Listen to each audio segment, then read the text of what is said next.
موسونو يوزع، لكن عادت لمنتخب النيجر والتدخل. اقول موسونو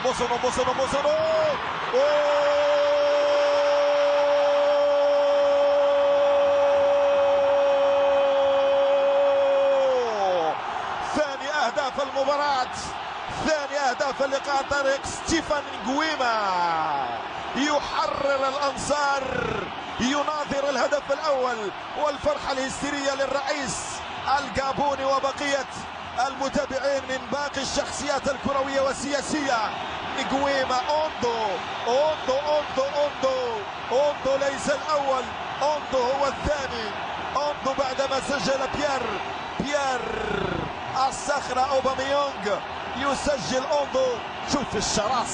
شوف الشراسة والقتال من أجل الكرة اللي جرينتا كما يقال، رأسية من أوباميونغ على موعد مع تسجيل الهدف الثاني. مولونغو يقدم رجليه، ليس هناك خطأ، قلت هناك كالحديد.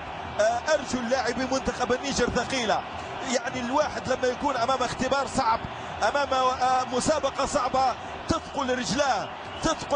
لذلك أرجو لاعب منتخب النيجر ثقيلة، لم يبعدوا الكرة بالشكل الجيد، استعادها مولونغو، وزعها الخطير موسونو، وقادها اللاعب ستيفان نجويما بعد رأسية أوباميونغ. تألق أمام الحارس كاسالي داودا، لكن كلمة